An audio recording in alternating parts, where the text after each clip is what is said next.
Alors, donc, pour ceux qui n'étaient pas l'année dernière et l'année d'avant, la 15e journée du Conseil de l'Ordre, c'était en juin 2011, les membres du bureau ont dit nous avons beaucoup de pharmaciens, nous avons 450 à 500 ressortissants du Conseil de l'Ordre, mais 12 000 pharmaciens d'officine, nous avons des pharmaciens biologistes, des pharmaciens enseignants, chercheurs, professeurs. Pourquoi pas, annuellement, on se met d'accord sur un pharmacien qui quelque part, qui ne fait l'objet d'aucune, c'est-à-dire personne dans la salle, ni parmi les pharmaciens, ne dira « Oh, c'est pas le bon choix ». Et c'est un exercice qui est facile. Pour certains, ils pensent que c'est difficile. C'est facile au sens où on a beaucoup de candidats, parce qu'à force de l'image du pharmacien, comme disait M. Savetti, sur l'industrie par rapport à la communication, par rapport à ce qui paraît dans la presse, et des fois, elle n'est pas très bonne, mais puisque depuis 2-3 ans, on parle que du prix, la baisse du prix, en plus quand des confrères et des consoeurs se permettent un lynchage par voie médiatique irresponsable et non éthique, mais ça, je passe rapidement, le sujet, c'est pour ça que c'est d'actualité. Alors du coup, c'est vrai qu'on essaye de faire l'exercice de façon éthique, parce que c'est délicat hein, quand on choisit, il y a beaucoup de très bons pharmaciens, et malgré ça, on choisit les autres, on ne sait pas faire ex-aequo. Bon, c'est très difficile, mais n'empêche. J'ai dit que la première année, c'était un pharmacien d'officine qui a été la première année du mandat du bureau actuel. Parce que c'est une initiative de ce bureau qui maintenant, ça fait 3 ans qu'il travaille. C'était Abdelrahim Draji qui était un pharmacien d'officine hors pair, au sens, avec son site pharmacie.ma. Il permet à tous les pharmaciens, tous les médecins d'avoir une information en temps et en heure. Et dans notre pays, l'information n'est pas banalisée, n'est pas facile, surtout quand elle est bonne, quand elle est bien traitée. Donc voilà, ça c'était clair. Mais alors, les félicitations, pas qu'il a eu lui, qu'on l'a eu nous pour avoir décerné le prix Abdelrahim Draji. Vous imaginez bien. Donc c'est un exercice qui nous amuse maintenant, parce qu'on est félicité pour ça. La deuxième année, on a discuté longuement. On avait 2 candidats. Donc on a choisi un. Il se trouve que le deuxième qu'on n'avait pas l'année dernière, c'est celui qui est choisi cette année. Logique. Ok. Alors le candidat, pareil, c'était à l'unanimité, c'était le professeur Ilyas Charrah, ici présent, avec tout ce qu'il a fait. Il a fait rayonner le laboratoire national de contrôle de l'accréditation, l'enseignement, la recherche, pharmacien hospitalier, tout ce que vous voulez, la rigueur, l'image, la notoriété de la personne et son éthique et tout ça. Donc pareil, beaucoup de gens dans la salle venaient me faire la bise, c'est très bien ce que vous faites, c'est comme ça qu'on donnera envie à des pharmaciens et qu'on valorise les que. Mais cette année, j'ai un petit papier. Cette année, alors, vous avez constaté que première, deuxième année, il n'y a pas encore pharmacien industriel. Et nous sommes Conseil de l'Ordre des pharmaciens industriels. Donc quand même, il était tout à fait normal. Donc déjà, les professeurs dans la salle pharmacien sont déçus parce que ce n'est pas un pharmacien professeur, c'est un pharmacien industriel. Et mieux encore, c'est un pharmacien industriel ressortissant, dans l'industrie n'est pas inscrit à l'ordre, c'est encore autorisé, ressortissant du Conseil de l'Ordre et à jour de sa cotisation. Vous crimez quelqu'un qui n'est pas à jour de cotisation, c'est délicat. Et qui s'est inscrit spontanément à la journée et qui vient chaque année. Je veux dire, donc il est dans la salle, comme d'habitude.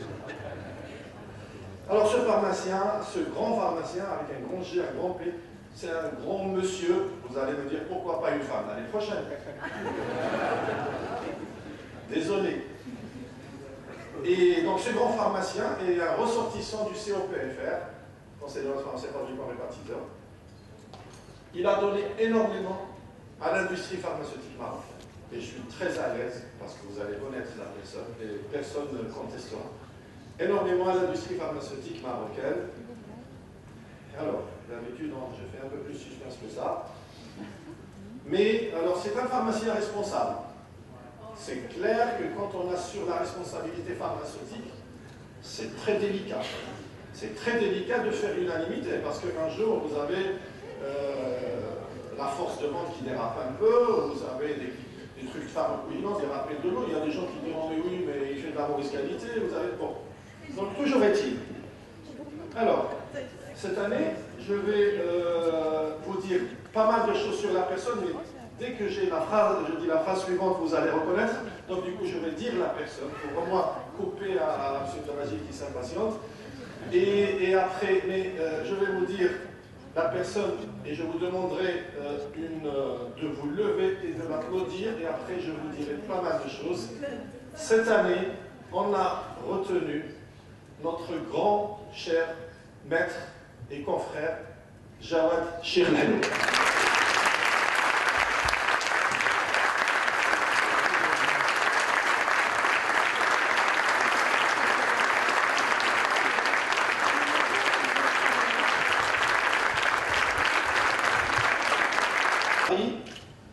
Des années 70, l'année exacte 1970. Donc les années 70, je disais, ma brache est l'âge d'hier, 1970, donc moins 25 ans. 45. À la fin des années 70, alors ce qui nous réjouit, début des années 70, il assure diverses fonctions au sein des instances professionnelles. Et ce qui nous réjouit, c'est que Jawad Chirlhello était président du Conseil de l'Ordre des pharmaciens fabricants, que je préside aujourd'hui, et je suis fier de présider aujourd'hui une instance qu'il a présidée lui un jour. Voilà. C'est très important. Jawad Chirlhello est pharmacien responsable, donc il a présidé une instance ordinale.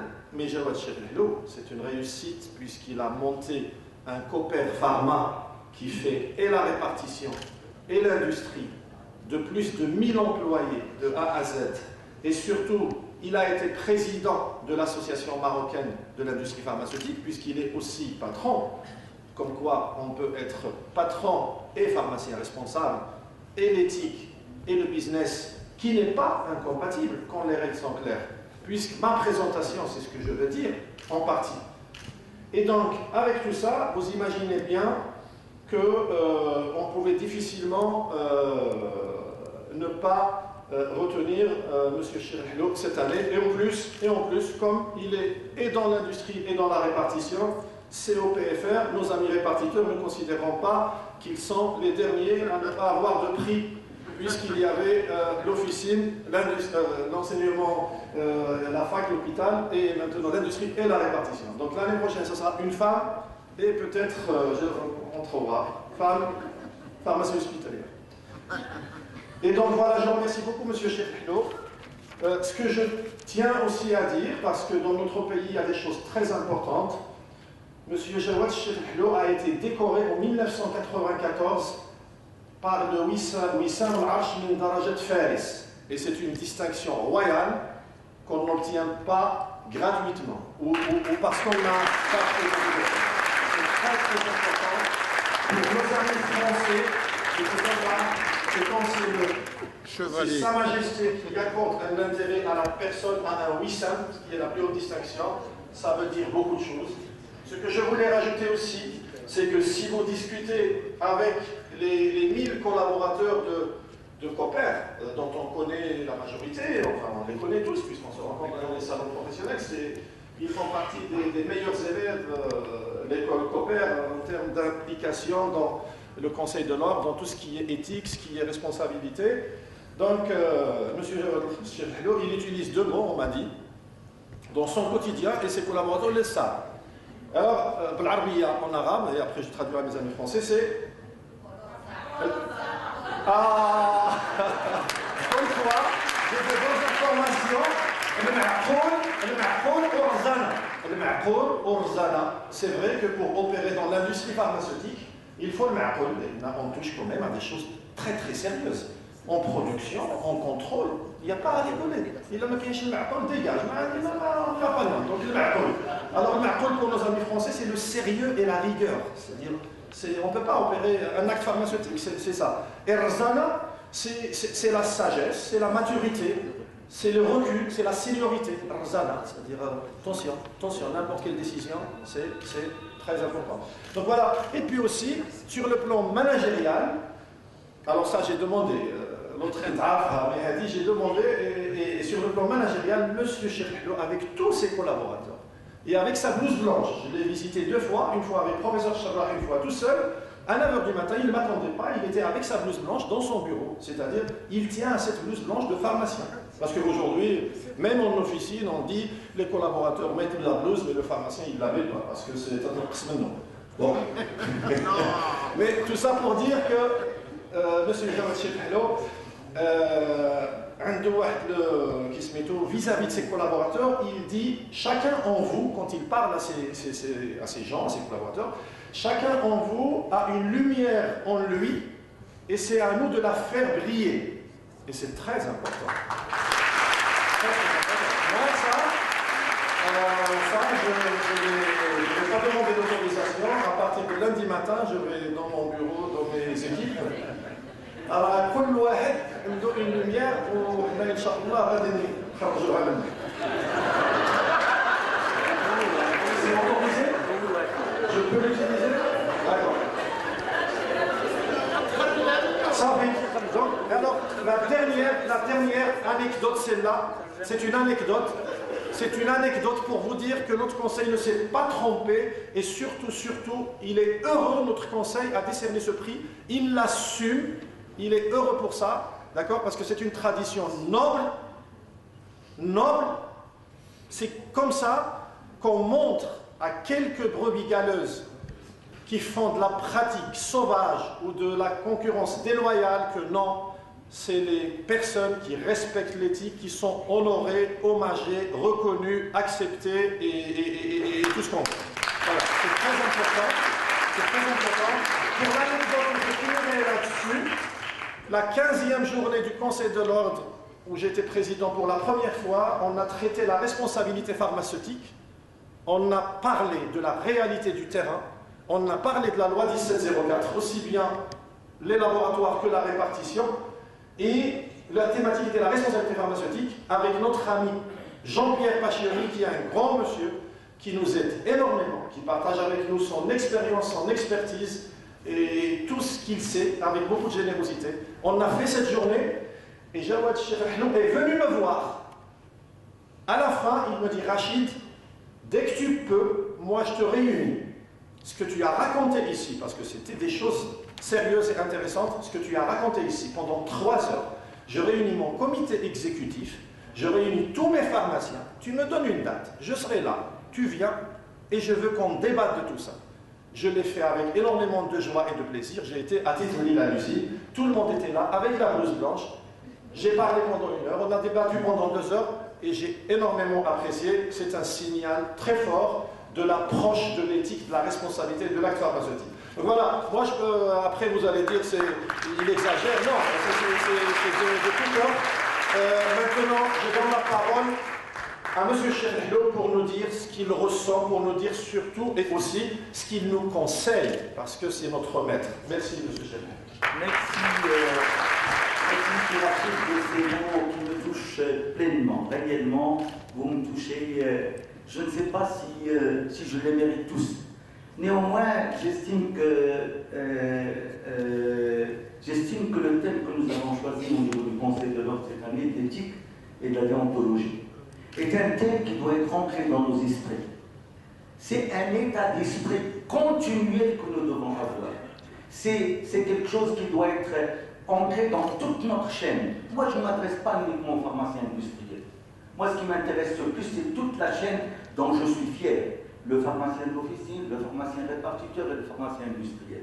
Toute cette chaîne doit être solidaire, doit avoir cet esprit d'éthique, de déontologie qui permet éventuellement d'aller beaucoup plus loin. Ça dépasse toute cette elle doit être solidaire et il faut le faire. Il est impératif de le faire. C'est la sagesse de le faire et c'est ça ce qui est important. Je crois j'ai souvent dit, je dis souvent un des trucs qui me paraît essentiel. Nous faisons un métier noble. Il ne faut pas l'oublier. Nous sommes au service de la santé. Quel est le capital le plus précieux d'un être humain? C'est sa santé. Et vous êtes à son service. Tous, nous sommes au service de la santé et chacun, son capital à lui, c'est plus que le fleuve, c'est plus que tout ce que vous voulez. C'est ça ce qui est le plus important et il faut le dire, il faut le maintenir parce que c'est quelque chose qui me paraît qui me paraît énorme. Je vais essayer quand même de rappeler quelque chose de simple, de très simple. Rachid a dit tout à l'heure, je suis diplômé de 1970 à 1970, et je pense que la majorité de vous n'était pas née à cette période-là. Une grande majorité, en fait, n'était pas née à cette période-là. Et je vais essayer quand même de vous dire comment je suis arrivé à la pharmacie. Lorsque j'ai eu mon baccalauréat, j'étais bon en maths, comme ça. Et le prof de maths m'a dit, vous faites maths sup. Et je suis parti voir mon père, et je lui ai dit, je veux faire maths sup. Il dit, je serais dit maths sup. Il est ingénieur, il dit, ma fille touche. Je me fais touche. Mais c'est la réalité, je vous assure. Il dit, je me fais touche. Il dit, c'est l'architecte. L'architecte, quand les bâtiments, quel architecte هو اللي تهدم لي داكشي اللي تيطلع لي داكشي دونك سي l'architecte. مشيت ندير l'architecte. و4 شهور وانا تندير l'architecte. Et je me suis rendu compte que j'étais peut-être bon en maths, bon en physique, mais je n'avais pas le truc de l'industriel, je n'avais pas le dessin, j'étais pas bon en dessin. Donc qu'est-ce que j'ai fait? Il y avait la faculté de pharmacie le 23 rue d'Illière et la faculté d'architecture le 25. J'ai été chez le doyen de la faculté de pharmacie, j'ai pleuré pendant, parce que je suis arrivé un trimestre après, j'ai pleuré pendant pas mal de temps pour qu'il m'inscrive. Et dès qu'il m'a inscrit, je suis dans son but, j'ai pris une blouse. J'étais heureux. Et je respecte cette blouse. Et tu l'as gardée. Je la respecte.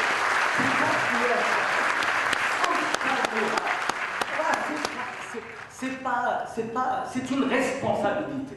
C'est au-delà d'un honneur, c'est au-delà de dire je ne peux pas faire, je peux faire, mais c'est quand même une responsabilité qui est assez importante et qu'il faudrait continuellement avoir. Il faut la garder propre. Lorsque, en 1976 ou 1977, qui était un de mes adeptes, il y avait peut-être moins de 10 pharmaciens industriels. Moins de 10. On a fait un conseil de l'ordre nommé. C'était même pas élu. On n'avait pas 14 pour les livres. On était nommés. J'étais avec Saad Rahim Chokri, responsable du GP. Et on était nommés. Aujourd'hui, on est 450. On est 450 et on peut constater quelque chose d'important. J'y ai vécu cette évolution depuis 1972. Je suis dans l'industrie depuis 1972, je l'ai vécu. Il y a de quoi être fier de l'avoir vécu. Parce qu'en 1972, les conditions de travail étaient très difficiles. On avait peut-être 7 laboratoires. Aujourd'hui, il y en a 35. Il y en a 35 qui travaillent dans les meilleures qualités. Et les responsables, les inspecteurs, ça le savent. Il y a de la qualification, il y a de la validation, il y a de la stabilité, il y a de la performance. Tous les trucs sont là. Ça, c'est un acquis. Parce qu'il y a des gens qui se sont je ne suis pas le seul, il y a beaucoup qui ont travaillé dans ce truc-là et qui ont permis aujourd'hui à vous d'être dans une industrie qui est située comme... Je n'ai pas honte de dire vous venez de l'Europe visiter mon industrie. J'ai honte. Si nous sommes certifiés à FAPS, s'il y a des tas de laboratoires qui sont certifiés un peu partout, c'est parce qu'il y a des gens qui ont travaillé. Et mon message simple à partager peut-être avec vous, c'est que indéniablement il faut rester update. On est fiers d'avoir l'évolution de l'industrie pharmaceutique, mais aussi fiers de voir l'évolution de la santé féminine. Moi, j'ai participé à des campagnes de vaccination en 1975-76. Aujourd'hui, on ne parle pas de vaccination. Tous ces programmes de vaccination, mortalité infantile, elle a baissé. L'espérance de vie aujourd'hui au Maroc, au niveau rural ou urbain est 75 ans. 75 ans. Elle peut s'améliorer au col. La mortalité infantile, elle a baissé d'une manière importante. Pas mal d'indicateurs sont là. Le problème, c'est que nous sommes très très exigeants vis-à-vis de nous-mêmes. On veut être parmi les meilleurs. Et bien c'est normal. Il faut être... on n'est pas satisfait. On a la chance d'être dans un pays avec Sahib Jalala qui est éclairé, qui nous permet éventuellement d'aller beaucoup plus loin. Je pense que c'est quelque chose qui est assez important et qu'il faudrait aller dans ce sens. C'est pour cela que je vous dis, il faut être update. Moi, j'aimerais que parmi vous, des gens soient créateurs, soient dans l'innovation, soient demain dans des centres de recherche-développement. Pas uniquement le bioéquivalence et tout ce que vous voulez.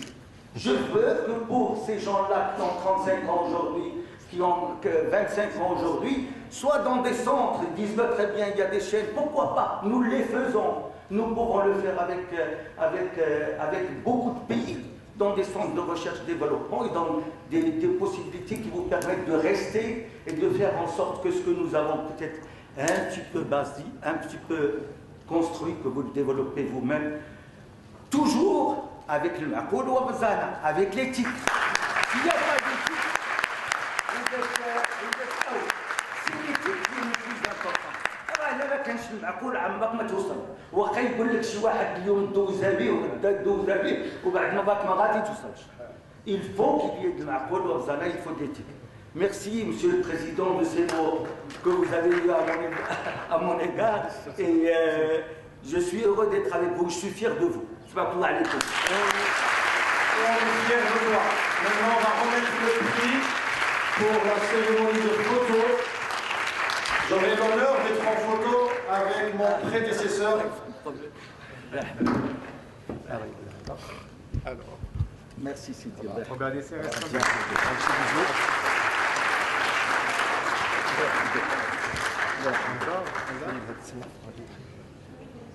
Regardez ça. Zid Vazo. Merci. Encore la dernière. Regardez ça. Chlif. C'est Chlif pour aller être un peu plus, pour dire c'est plus Chlif. Parce que ça vous oblige de faire, de rester, c'est ça ce qui est le plus important. Merci beaucoup. Merci beaucoup. Merci, Monsieur Chekhlon. Il reste, vous avez compris, il y a un deuxième prix. Il nous prendra un peu moins de temps. Parce que, vous allez voir pourquoi. Donc, ce deuxième prix, bon, ça n'a pas de sens de donner deux prix, voilà. Ce deuxième prix, il sera accordé, pareil, bureau, fonctionnement collégial, démocratie, on vote. Venez un jour voir comment on travaille. Ça, je vous jure. Vous êtes cordialement invités, on est transparent. Hein. Vous allez voir ce que je vais présenter. Ce prix sera accordé à un pharmacien, industriel, marocain, pas de nationalité, mais dans l'âme. Ça se dit, ça. Donc, nous, entre nous, on dit un Marocain d'adoption. On l'a adopté. On l'a adopté parce que c'est un pharmacien, pareil, c'est un pharmacien responsable, c'est un grand pharmacien responsable, un grand monsieur. Il a le sens de la responsabilité, de l'éthique, de la déontologie, de la générosité, de la rigueur, de tout ce que vous voulez. Il a l'expertise, la séniorité, les valeurs comme on les a décrites. Je ne vais pas parler longtemps parce qu'il doit commencer à se rendre un peu compte. Et ce grand pharmacien, c'est Jean-Pierre Pachioni, ici présent. À qui je demande de le rejoindre avant de vous donner la parole. Je vous demande de l'applaudir parce que c'est plus que mérité. Et vous allez voir pourquoi, et savoir pourquoi.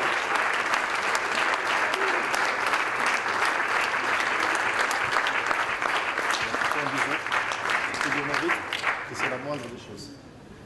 Alors, vous pouvez vous asseoir et je vous explique pourquoi c'est Jean-Pierre Pachioni. Jean-Pierre Pachioni, il a fait un cursus industriel de A à Z. Il a pris de très lourdes responsabilités dans de très grandes boîtes en tant que pharmacien responsable. Dieu sait si cette fonction est très très complexe, lourde, importante, encore plus en France, puisque nous aussi on s'est calqué sur le modèle français, et la loi 1704 aussi au Maroc, c'est le seul représentant légal, c'est le pharmacien responsable. S'il y a quoi que ce soit, c'est lui qui doit alerter, c'est lui qui doit bloquer, c'est lui qui doit tout faire. Et Jean-Pierre, il a fait tout ça, et il sait faire tout ça, et il maîtrise tout ça, toujours dans l'éthique, toujours dans la rigueur, toujours dans le ma'qoul ou rzala, comme a dit M. Cheikh Nahlo. Et Jean-Pierre, vient au Maroc depuis une vingtaine d'années. Nous, ça fait 3 ans qu'il participe à nos journées, qu'il nous aide, qu'il nous aiguille. On est un peu plus jeune que lui, mais pas de beaucoup. Mais en tout cas, il a plus d'avance, plus d'expérience. On l'appelle pour un conseil. Il est toujours présent. Il y a le week-end, même si ça fait 3-4 week-ends qu'il voyage, qu'il est dans les avions, le week-end marocain, il va venir 48 heures, il laisse sa petite famille. Actuellement, il y a des soucis de santé dans sa famille, moi je le sais, je ne vais pas dire lesquels, mais en tout cas, il est venu parce que c'est un engagement qu'il a pris lui-même avec nous. Jean-Pierre, il a toujours assuré cette écoute avec nous, ce conseil, ces échanges. L'année dernière, on a fait un séminaire de vendredi à dimanche à Marrakech. Il a amené 5 membres de son bureau à leurs frais, section B, voilà, ils viennent. Et on a fait 2 jours de travail. On a échangé, discuté, quels sont vos problèmes, comment vous traitez la pharmacovigilance, comment vous traitez les autorisations d'exercer, l'inspection, la relation avec la ANSM, les problèmes de rappel de l'eau. Rappel de l'eau. Jean-Pierre a été à l'origine en France de, si vous avez entendu parler pour certains pharmaciens, de ce qu'on appelle DP rappel de l'eau, dossier pharmaceutique rappel de l'eau. Aujourd'hui en France, quand un rappel de l'eau doit intervenir, dans la demi-heure, vous touchez 98% des pharmacies. C'est-à-dire qu'un pharmacien qui est dans sa pharmacie, il appuie sur le bouton au niveau central pour ce rappel de l'eau. À un moment, dans la demi-heure, puisque tout est informatisé, le pharmacien ne peut pas facturer, c'est-à-dire il ne peut pas appuyer sur le bouton et émettre une facture, parce qu'il est bloqué. Il y a un rappel de l'eau, il doit débloquer ce qui est un accusé-réception, comme quoi il l'a lu. C'est une responsabilité légale. Il ne peut pas distribuer ce médicament après. Donc tout ça, c'est un travail qui a duré des mois et des mois et des mois et des mois. Jean-Pierre est venu, il nous a présenté ça, il nous a dit voilà, toute la logistique est là. Je vous aide, faites quelque chose, vous avez toute l'infrastructure, bénéficiez de ce qu'on a fait. C'est très important le rappel de l'eau quand on sait que chez nous, c'est un gros problème sur comment ça se déroule. Il a présenté, on était à Paris la semaine dernière, il a présenté DP, rupture de stock. Parce qu'avec le dossier pharmaceutique, maintenant, tous les patients ont un dossier pharmaceutique. Donc, quand vous allez en pharmacie, vous avez toute l'information sur une rupture de stock que certains labos en France ne communiquent pas ou ne veulent pas que ce soit connu, parce que c'est de la responsabilité d'approvisionner le marché. Et tout ça, c'est des projets, c'est des sujets d'éthique. Ce n'est pas des sujets qui plaisent aux patrons. C'est une réalité. Donc c'est pour toutes ces raisons que nous avons décidé quand même de faire exception et de créer cette décoration, ce prix, qu'on appelle à l'international, même si on ne s'estime pas un conseil international. Donc, pour Jean-Pierre Pacioni, à qui je donne la parole et je vous demande de le réapplaudir parce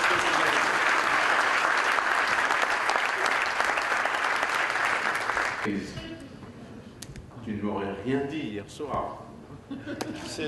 Nous, c'est la méritocratie chez nous. En tout cas, pour moi, c'est surtout beaucoup d'émotions. Cette histoire commune avec le Maroc, je pense que c'est une histoire de confrères, mais surtout une histoire d'amour. Je me rappelle quand je suis arrivé la première fois au Maroc, l'émotion, mais cette émotion, elle est toujours plus forte. Alors, tu as eu beaucoup de mots sympas pour moi, mais c'est vrai que j'ai quelques années de plus que toi, mais je me rappelle de la pharmacie pour moi. Mes parents, comme vous, voulaient que je fasse Sciences Po, voulaient que je fasse HEC. J'avais passé mon bac en fin de première, parce que je m'étais révolté, vous savez, le jeune petit Corse qui faisait le zouave, et j'avais donc sur un coup de tête passé mon bac comme ça en fin de première, et quand l'émotion des parents qui n'étaient pas au courant m'a dit « alors là tu veux faire une école d'ingénieur, c'est super, c'est formidable ». Et en fait, ce que je cherchais, c'est être au carrefour entre le business, puisque je crois au business. Ah, il y a un petit souci, non, c'est bon. Je voulais être au carrefour entre le business et les sciences pour très vite aller vers le patient.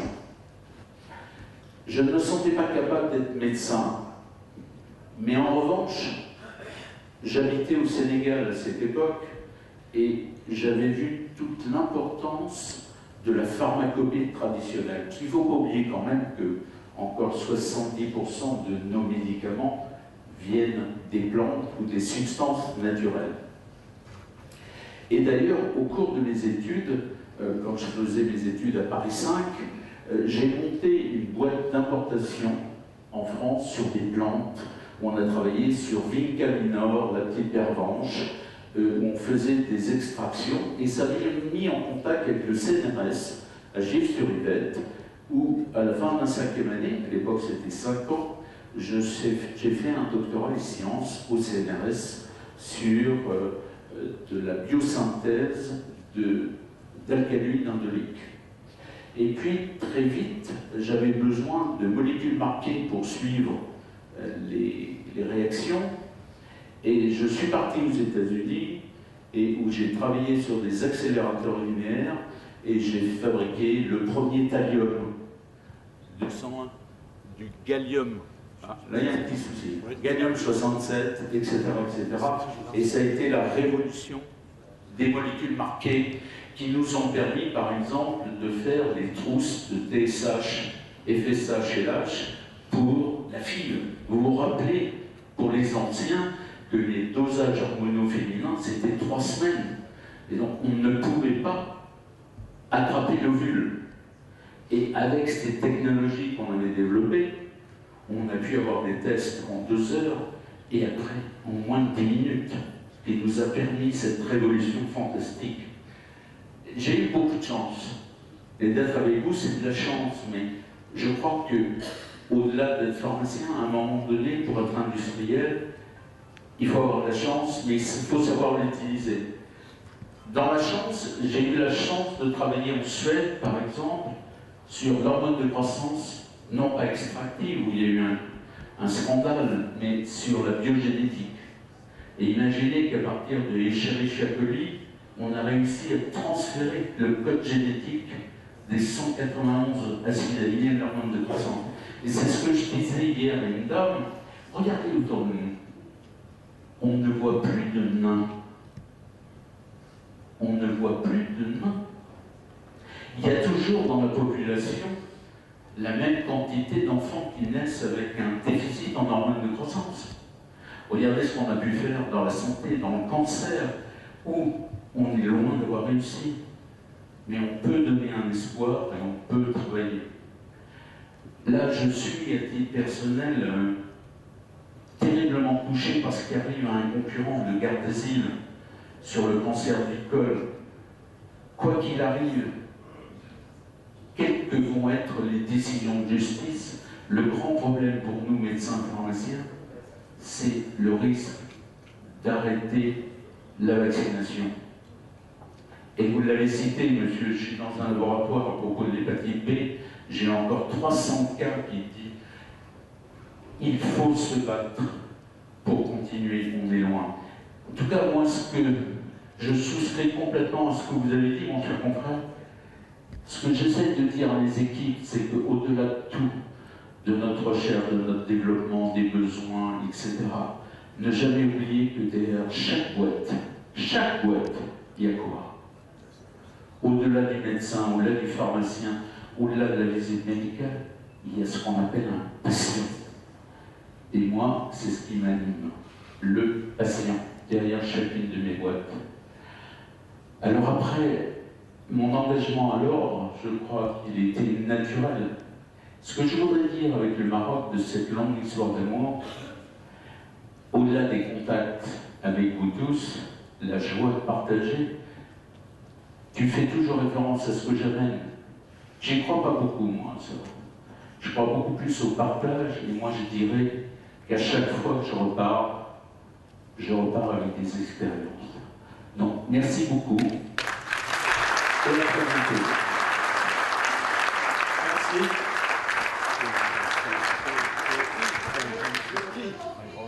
Le prix. Le trophée. Oui.